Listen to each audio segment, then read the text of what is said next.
आज हम डिस्कस करने वाले हैं कोहिनूर के बारे में। एक बहुत ही इंटरेस्टिंग टॉपिक है क्योंकि कोहिनूर 170 ईयर्स से इंडिया से दूर है, लेकिन आज भी जब कोहिनूर के बारे में कोई बात कर रहा है तो ऐसा लगता है कि ये इंडिया की ही प्रॉपर्टी है। बहुत लोग ऐसा मानते हैं कि Kohinoor is a cursed diamond, लेकिन बहुत लोग का ये भी कहना है कि it is born to have this diamond. Kohinoor जब मिला था तो इट वॉज 793 कैरेट्स का डायमंड, लेकिन आज वो सिर्फ 105.6 अप्रॉक्सीमेटली 106 कैरेट का डायमंड।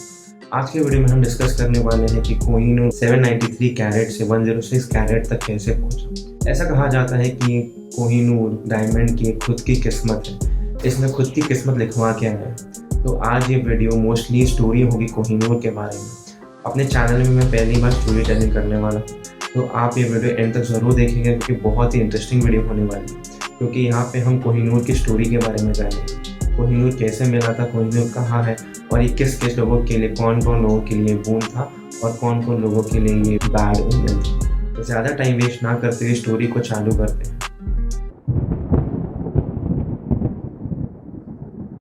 कोई भी डायमंड अर्थ के नीचे बनता है, अर्थ के सरफेस के नीचे, जहाँ पे बहुत ज़्यादा हीट और बहुत ज़्यादा टेम्परेचर एंड प्रेशर होता है। तो ये प्रेशर एंड टेम्परेचर के अंदर जो कार्बन बॉन्ड्स होते हैं वो एक दूसरे के साथ कोलाइड होके, वो एक दूसरे के साथ इंटरलिंक होके एक डायमंड बनाते हैं, एक शाइनी स्टोन बनाते हैं। और ये स्टोन वॉल्केनिक इरप्शंस के थ्रू अर्थ के सरफेस पे आते हैं।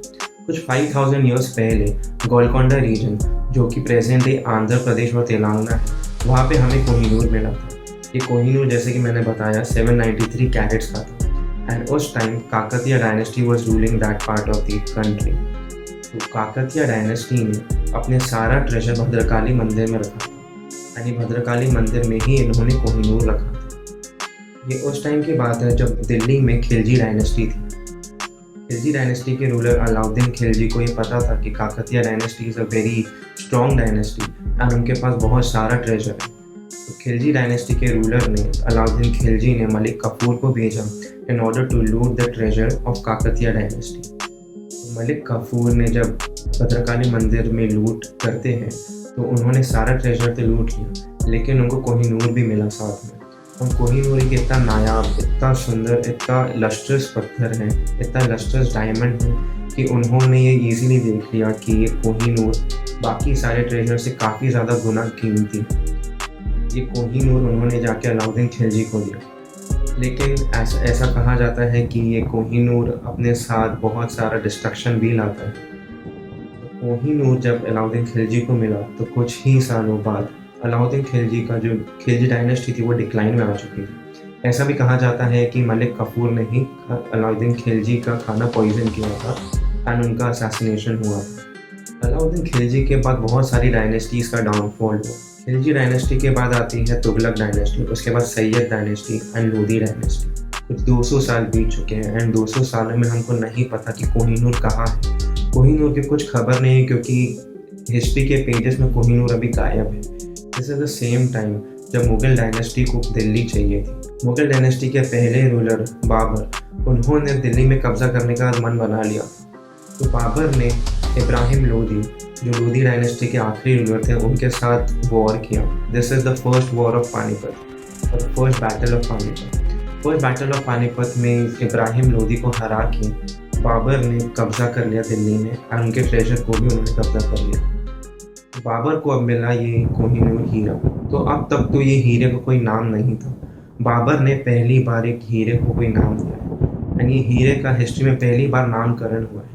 तो ये हीरे को कहा गया था बाबरी हीरा या फिर बाबर का हीरा। लेकिन ऐसा वापस कहा जाता है कि ये हीरे ने बहुत सारा डिस्ट्रक्शन लाया है। ये हीरे के बाद मुगल डायनेस्टी का भी डाउनफॉल आते हैं। From Babur this Kohinoor was pass to Humayun. Humayun की वॉर होती है शेर शाह सूरी से। शेर शाह सूरी से हारने के बाद Humayun has to leave his kingdom, लेकिन इस टाइम हुमायूं ने बस किंगडम हारा है। उन्होंने अपना सारा ट्रेजरी एंड कोहिनूर लेके इंडिया छोड़ने की तैयारी कर ली थी एंड तब ही उन्होंने जोधपुर के राजा से हेल्प मांगी अपना दिल्ली वापस पाने के लिए। लेकिन जोधपुर के राजा को तो कोहिनूर चाहिए था। तब के टाइम पे कोहिनूर की ये कीमत लगाई गई थी कि ये कोहिनूर 2.5 डेज का खाना स्पॉन्सर कर सकता है पूरी वर्ल्ड की पॉपुलेशन के लिए। एंड जब जोधपुर के राजा ने ये हीरा मांगा तो हुमायूं का ये कहना था कि ये जो हीरा है ये बाबरी हीरा कोई भी खरीद नहीं सकता और ना ही ये किसी को बेचा जा सकता है। ये हीरा या तो सिर्फ गिफ्ट के रूप में दिया जा सकता है या तो फिर तलवार की नोक पी लिया जा सकता है। तो जोधपुर के राजा से तो कोई हेल्प नहीं मिली। हुमायूं अब जाते हैं पर्शिया को जो एम्परर था उनसे उन्होंने हेल्प मांगा and in return he give him the Babri हीरा। अब बाबरी हीरा जो जब पर्शियन राजा को मिला तो उन्होंने ये हीरा अहमदनगर में भेजा। Ahmednagar is a place which is close to Golconda. तो ये कहा जाता है कि ये हीरा वापस लौट के वही आता है जहाँ से ये पहले मिला था। जैसे कि ये हीरा गोलकोंडा में मिला था तो हीरा वापस लौट के गोलकोंडा के पास ही आ रहा था। तो पर्शियन एम्परर ने ये हीरा अपने मैसेंजर के साथ अहमदनगर भेजा, लेकिन ये हीरा कभी अहमदनगर पहुंचा ही नहीं। वो मैसेंजर हीरा के साथ गायब हो चुका था। जैसा कि पहले हुआ था, ये हीरा वापस से अपने हिस्ट्री के पेजेस से गायब हो चुका है। हिस्ट्री में अब इसका किसी को नहीं पता कि ये हीरा कहाँ है। कुछ 100 ईयर्स तक ये हीरा गायब था, किसी को नहीं पता कि ये हीरा कहाँ था। 100 ईयर्स बाद ये हीरा वापस लौटता है। इस बार ये हीरा मिलता है मीर जुमला के पास। Mir Jumla was a merchant in Karnataka region. ये एक जौहरी थे, इनके पास ये हीरा मिलता है। मीर जुमला wanted to have a good relation with the Mughal dynasty, तो उन्होंने मुगल डायनेस्टी के रूलर शाहजहां उनको ये हीरा दे दिया एंड इन रिटर्न उनकी फ्रेंडशिप उन्होंने जीती। लेकिन हम सबको पता है कि शाहजहां को आर्किटेक्चर का बहुत शौक था। उन्होंने ये हीरा आज तक के सबसे महंगे सिंहासन में जड़वाया, the peacock throne. Peacock throne आज तक का सबसे ज़्यादा महंगा सिंहासन है, जिसे हम कहते हैं मयूर सिंहासन। ऐसा कहा जाता है कि पीकॉक थ्रोन की कीमत ताजमहल से भी दुगनी। ताजमहल जितना शाहजहां को कॉस्ट किया था उससे ज़्यादा डबल वो सिंहासन उनको कॉस्ट किया था। यानी सिंहासन में कोहिनूर को जड़ा गया। आफ्टर शाहजहां ये हीरा आता है औरंगज़ेब के पास। औरंगज़ेब ने ये हीरा वेनिस के कोई जेम आर्टिस्ट को दिया in order to polish it, लेकिन वेनिस के आर्टिस्ट ने ये हीरे के टुकड़े टुकड़े कर दिए। जो 793 कैरेट्स का हीरा था वो अब सिर्फ 186 कैरेट का है। दुनिया के सबसे बड़े हीरे को उन्होंने तोड़ दिया था। अब ये हीरा बस इंडिया का नहीं था, ये हीरे की चर्चा पूरी दुनिया में होने लगी थी। ये हीरे के बारे में पर्शिया के रूलर नादिर शाह को पता चलता है एंड उनको ये अब हीरा चाहिए था। उन्होंने दिल्ली पर अटैक किया। The entire treasure of Mughal was empty by now. जब उनको ये हीरा मिलता है तब उनको पता चलता है कि ये हीरे की कीमत क्या है और ये हीरा कितना नायाब है। उन्होंने ही ये हीरे को नाम दिया था Kohinoor. This is a Persian word, it basically means fountain of light. This is the time जब ये हीरे को नाम मिला था कोहिनूर।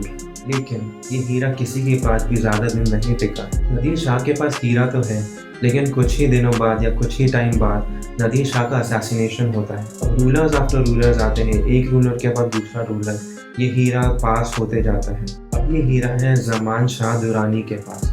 ज़मान शाह दुरानी के पास ये हीरा आता तो है।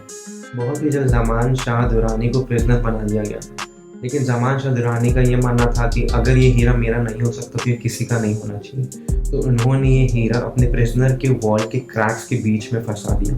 एट लास्ट उनको मार दिया गया एंड प्रिजन को भी डिस्ट्रॉय कर दिया गया। बहुत टाइम बाद ये हीरा किसी मौलवी को मिलता है और ये हीरा पत्थर के नीचे दबा हुआ होता है। तो ये मौलवी ने उस हीरे को पेपर वेट की तरह यूज़ किया। उनको क्या पता था कि ये हीरे की एक अपनी किस्मत है और ये हीरा हिस्ट्री में कितना इम्पोर्टेंट है।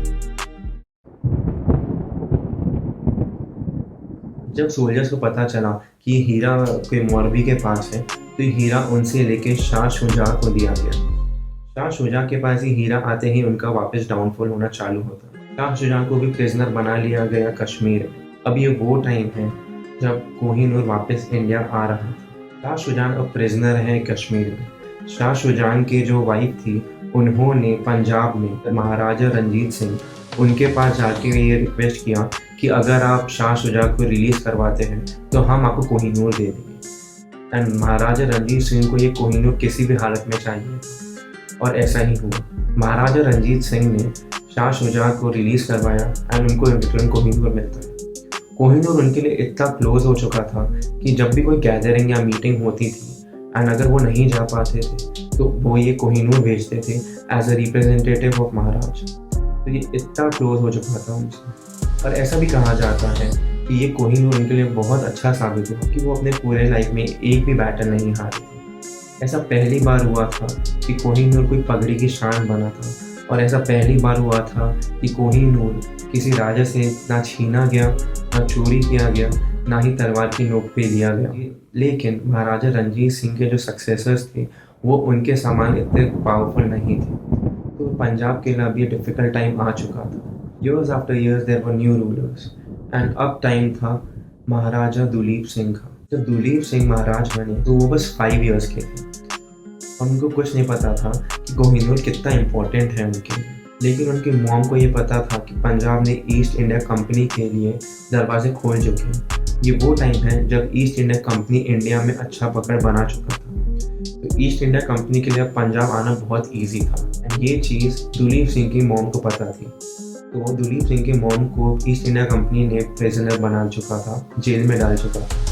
एंड उस time Lord Dalhousie governor general appoint किए गए थे। ये बात है 29 मार्च 1849 की, जब ट्रीटी ऑफ लाहौर साइन किया गया। ट्रीटी ऑफ लाहौर लेके ईस्ट इंडिया कंपनी जाती है दुलीप सिंह के पास, जो कि सिर्फ 5 साल के बच्चे थे तब, एंड उनसे ये ट्रीटी पे साइन करवाया गया। ये ट्रीटी के अकॉर्डिंग दुलीप सिंह ने अपनी मर्जी से कोहिनूर और पंजाब सरेंडर किया है। तो बेचारे 5 साल के बच्चों को क्या पता कि उनकी साइन से वो अपनी लैंड खो रहे हैं, और एक ऐसा हीरा खो रहे हैं जो हिस्ट्री में इतना इम्पोर्टेंट है। ये हीरा आता है क्वीन विक्टोरिया के पास।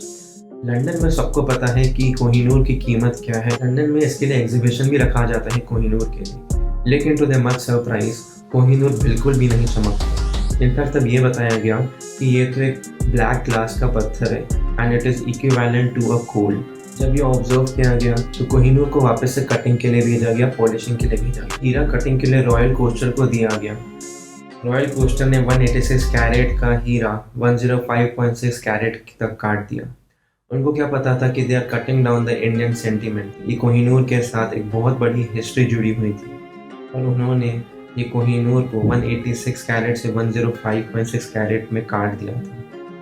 ये कोहिनूर अब क्वीन विक्टोरिया की क्राउन पे सजा हुआ था। कुछ 10 साल की उम्र में दुलीप सिंह को लंदन बुलाया गया, एंड इस टाइम तक उनको पंजाब से काफ़ी दूर रखा गया था, एंड उनकी मॉम को प्रिजन में ही रखा गया था।